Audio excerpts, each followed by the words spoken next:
அடுத்த வரக்கூடிய புரட்டாசி மாதத்திலிருந்து தை மாதம் வரை என்ன மாதிரியான மாற்றங்கள் நெருப்பு ராசியில் பிறந்தவர்களுக்கு ஏற்பட போகிறது அப்படின்றது தான் இந்த வீடியோவில் நான் சொல்ல போகிறேன். நெருப்பு ராசியில் முதன்மையான மேஷம், இரண்டாவதாக சிம்மம், மூன்றாவதாக தனுசு. இந்த மூன்று ராசியில் பிறந்தவர்கள் நெருப்பு ராசியில் பிறந்திருக்கிறார்கள்.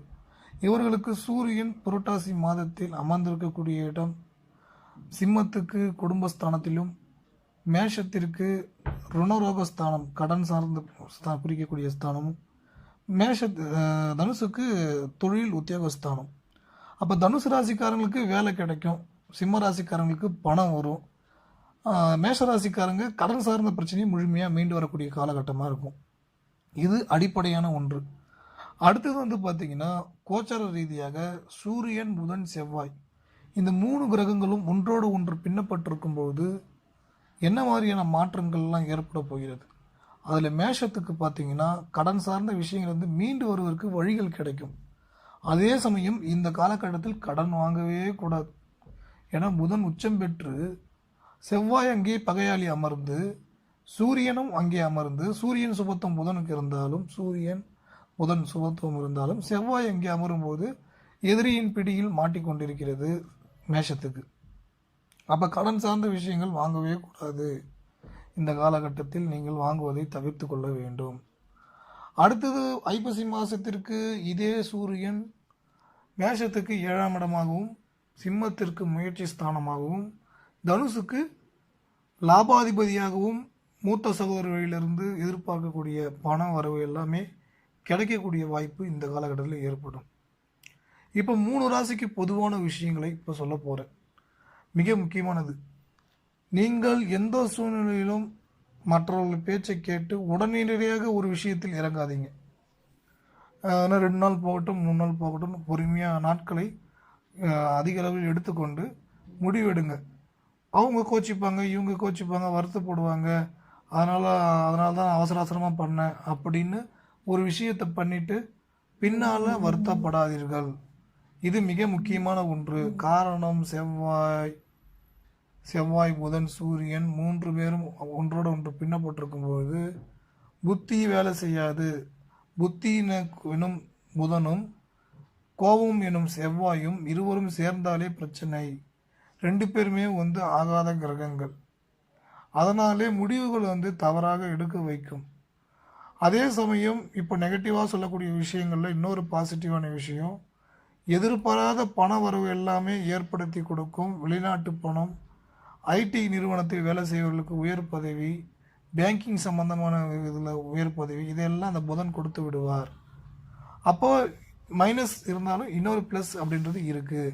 சிம்மத்துக்கு பணத்தை கொடுக்கறதும், மேஷத்துக்கு கடன் சுமையிலிருந்து மீண்டு வர்றதுக்கும், இதே தனுசுக்கு தொழில் உத்தியோகம், திருமண வாழ்க்கையை ஏற்படுத்தி கொடுக்கறதுக்கும் இத்தனை சிறப்பான வாய்ப்புகளை உண்டாக்கி கொடுக்கிறது. இதில் மிக முக்கியமான ஒன்றை நீங்கள் புரிந்து கொள்ள வேண்டியது, ராசி கட்டத்தில் ஒரு கிரகநிலை கோச்சாரத்தில் அமரும் போது 7 சனி, அஷ்டம சனி, அர்த்தாஷ்டம சனி, கண்டகச்சனி, இது மாதிரி ஜென்மசனி, விரயசனி, இனிமேல் எதிர்மறை பலன்களை ஒரு ராசி கொடுத்து கொண்டு இருக்கும்பொழுது அந்த காலகட்டங்களில் எவ்வளோ பொறுமையாக இருக்கணும். அந்த அளவுக்கு அதே மாதிரியான பொறுமை இந்த கடந்த 5 மாதத்தில் இந்த பார்த்திங்கன்னா வக்கர சனி ரொம்பவே நிறைய பேருக்கு ரொம்ப பெரிய அளவில் பிரச்சனையெல்லாம் ஏற்படுத்தி கொடுத்துருக்கு. இந்த வக்கர சனியில் நிறைய முடிவுகளை தவறாக எடுத்திருப்பாங்க. கடந்த மே மாதங்கள்லேருந்து இந்த அக்டோபர் வரைக்குமே அந்த முடிவுகள் இருந்துட்டு தான் இருக்கும். ஸோ இப்போ நீங்கள் அதில் நிறைய தவறான முடிவுகள் எடுத்துருக்கலாம். குற்ற உணர்வு வேண்டாம். எவ்வளோ பெரிய பிரச்சனையாக இருந்தாலும் சரியாகிவிடும். குற்ற உணர்வு வேண்டாம். இப்படி பண்ணிட்டுனே, இப்போ நான் என்ன பண்ணுறேன்னு தெரியலையே, என்னுடைய காசு அங்கே மாட்டினுக்குது, ஐயோ தேவையில்லாமல் கொடுத்துட்டுனே, இந்த ஆள் சரியில்லாத நபர் தெரிஞ்சுன்னு தேவையில்லாமல் நான் மாமெல்லாம் கொடுத்துட்டுனே, வருத்தலாம் படாதீங்க.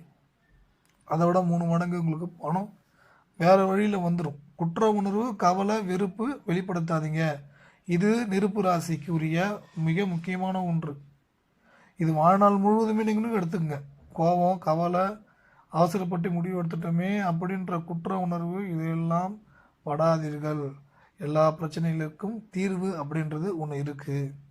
அடுத்தது திருமண வாழ்க்கையை குறிக்கக்கூடிய ஸ்தானம் மேஷத்துக்கு இந்த 7ஆம் இடம் சுக்கிரன் மிக முக்கியமான கிரகம். அந்த சுக்கிரன் அமர்ந்திருக்கக்கூடியதும் தன்னுடைய இடத்துக்கு ஆட்சி பெற்றிருக்கிறார். பலமான நிலையில் இருக்கிறார். கேந்திராதிபதி தோஷன்றது ஜாதகத்துக்கு தான். கோச்சாரத்தில் அவர் யோகத்தையே செய்து கொடுப்பார். திருமண வாழ்க்கையை ஏற்படுத்தி கொடுத்து இந்த காலகட்டங்களில் மேஷராசிக்காரங்களுக்கு திருமண வாழ்க்கையை ஏற்படுத்தி கொடுக்கும்.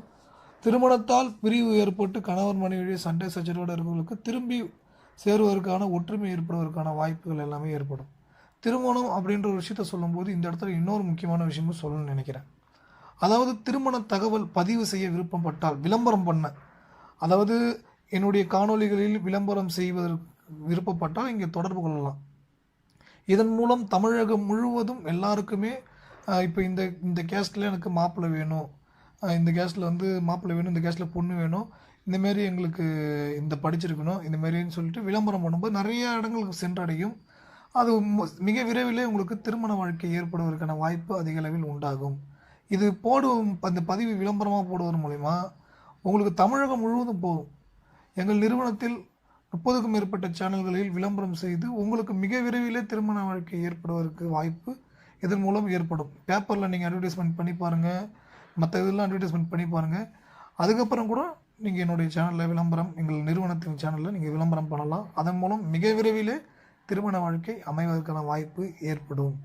இப்போ நம்ம டாப்பிக்கில் போகலாம். அதாவது பார்த்திங்கன்னா, இப்போ இந்த சிம்மத்திற்கு இந்த சுக்கிரன் முயற்சியால் சிறப்பான வேலை, சிறப்பான உத்தியோகம் சிறப்பாக கொடுக்கும். அதே சமயம் மாமனார் வழியில், இளைய சகோதரர் வழியிலிருந்து உங்களுக்கு நல்ல விதமான முன்னேற்றம், நல்ல விதமான வளர்ச்சியெல்லாம் இந்த சிம்ம ராசிக்காரங்க பார்க்கலாம்.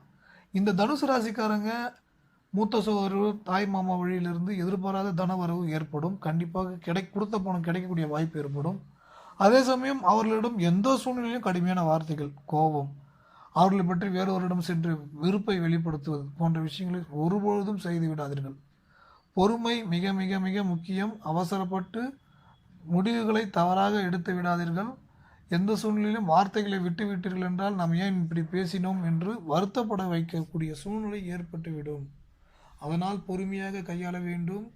இன்னொரு மிக முக்கியமான ஒன்று, இந்த 3 ராசிக்காரர்களுக்குமே எதிர்பாராத தனவரவு, அது கோடிக்கணக்கில் பணம் கூட கிடைக்கக்கூடிய வாய்ப்பு ஏற்படும். பொறுமை மிக முக்கியம், இதை புரிந்து கொள்ளுங்கள். பொறுமை அவசியம். இப்போ கோச்சாரத்தில் குரு வக்கரநிலையிலிருந்து நேர்கதியும் பெற்று விடுவார். அதுக்கு அடுத்தது வந்து பார்த்தீர்கள் என்றால், இங்கே நவம்பருக்கு அப்புறம் குரு பெயர்ச்சி அடையும் போது பெரிய அளவில் மாற்றம். சனி பெயர்ச்சி அது அடுத்த வருடம்தான். ஆனால் சனி நேர்கதி அக்டோபருக்கு அப்புறம் பெற்றவருக்கு நல்ல ஒரு முன்னேற்றம். வக்கர நிலையில் இருக்கும்போது தான் இந்த மேஷத்திற்கு சிம்மத்துக்கெல்லாம் சிரமங்கள், தனுசு ராசிக்காரர்களுக்கும் சில சிரமங்கள். ஆனால் தனுசு ராசிக்காரர்கள் முழுமையாக மீண்டு வரக்கூடிய காலகட்டம். இன்னும் சில மாதங்களில் நல்ல ஒரு வளர்ச்சி, பெரிய அளவில் முன்னேற்றம் ஏற்படும். அதேமாதிரி திருமண வாழ்க்கை ஆகவில்லையே என்ற ஒரு கவலை, கோபம் எல்லாமே இந்த காலகட்டம் நீங்கிவிடும். உங்களுக்கு இது நீங்கள் நினைத்ததை விட பெரிய இடமாகவே அமைந்து உங்கள் வாழ்க்கையில் மிகப்பெரிய உயரம், மிகப்பெரிய அளவில் சாதனைகள், மிகப்பெரிய அளவில் மாற்றத்தை மிக விரைவிலே நீங்கள் காணலாம். எந்த சூழ்நிலையிலும் பொறுமையை கையாள வேண்டும். வெறுப்பை வெளித்து பிடித்திராதீர்கள். நிச்சயமாக நல்ல ஒரு முன்னேற்றத்தை அடையக்கூடிய வாய்ப்பு உங்களுக்கு உண்டாகும். மிக முக்கியமாக தொடர்ச்சியாக மகாலட்சுமியை வழிபடுங்கள், பெருமாள் கோயிலுக்கு செல்லுங்கள். திருமணம் ஆகாமல் இருக்கிறவர்கள் மிக விரைவிலே திருமணம் ஏற்படும். கொடுத்த பணம் கிடைக்காமல் தவித்து கொண்டிருப்பவர்கள் உடனடியாக நீங்கள் செய்ய வேண்டியது ஒன்று, வியாழக்கிழமை பச்சரிசியில் பணத்தை வைத்து யாருக்காவது பணம் கொடுக்குறதோ, கடன் சார்ந்த விஷயங்களை கொடுத்து பாருங்கள், உடனே கடன் அடையக்கூடிய வாய்ப்பு ஏற்படும். அதேமாதிரி வாங்கின காசு இட்டு வந்து பச்சரிசியில் முதலில் வைத்து விடுங்கள். வரக்கூடிய வருமானத்தில் உப்பு வாங்கி வையுங்கள். முதல் காசே உங்களுக்கு உப்பு வாங்கி வைங்க. தொடர்ச்சியாக வந்து அன்னதானங்களை செய்து கொண்டே இருங்கள். நல்ல எல்லாவித முன்னேற்றம் ஏற்படும். ஏற்கனவே சொன்ன பச்சரிசி பரிகாரங்கள், குலதெய்வ வழிபாடு, வீட்டு வாசலில் விளக்கு ஏற்றுவது எல்லாமே கண்டினியூவாக பண்ணுங்கள். பிரச்சனை என்பது சில காலங்கள் தான். அனைத்து பிரச்சனையும் மீண்டு வந்து விடலாம். இப்போ இந்த வீடியோவில் நீங்கள் கேட்ட வரைக்கும் எந்த விஷயம் உங்களுக்கு பிடிச்சிருக்கோ அதை கமெண்டில் சொல்லுங்கள். நான் நினைத்த விஷயத்தை நிச்சயமாக அடைவேன் அப்படின்ற ஒரு பாசிட்டிவான ஒரு கமெண்டை நீங்கள் கீழே உள்ள கமெண்டில் தெரிவித்து அது வந்து பிரபஞ்சத்துக்கு சென்றடையும். அதன் மூலம் உங்களுக்கு பெரிய அளவில் வாய்ப்புகள், நீங்கள் நினச்ச காரியங்கள் கைகூடும். பாசிட்டிவான ஒரு கமெண்ட்டை தெரிவிங்க, நீங்கள் நினச்ச விஷயங்கள் அடைய முடியும். அப்புறம் நீங்கள் திருமணம் தகவல் விளம்பரம் செய்ய விரும்பினால் வாட்ஸ்அப்பில் அணுகுங்கள். அதுக்கான விவரங்களை நான் காணொலியின் மூலமாகவே உங்களுக்கு சொல்லிவிடுவேன். ஃபோன் செய்ய வேண்டாம், வாட்ஸ்அப்பில் அணுகுங்கள். வாட்ஸ்அப்பில் கிளியராக சொல்லிவிடுவேன் என்ன ப்ரொசீஜர் விளம்பரம் செய்வதற்குன்றதை சொல்லிவிடுவேன். இந்த விளம்பரம் பண்ணுற மூலிமா சீக்கிரமாக திருமணம் நடக்கக்கூடிய வாய்ப்பு ஏற்படும். சீக்கிரமாக திருமணம் நடக்கக்கூடிய வாய்ப்பு ஏற்படக்கூடிய சூழ்நிலை உங்களுக்கு உண்டாகும். அதனால் நீங்கள் இதை முயற்சி பண்ணி பாருங்கள். கண்டிப்பாக ஒரு நல்ல ரிசல்ட் உங்களுக்கு கிடைக்கக்கூடிய சூழ்நிலை உண்டாகும். நல்லதே நடக்கும். நன்றி, வணக்கம்.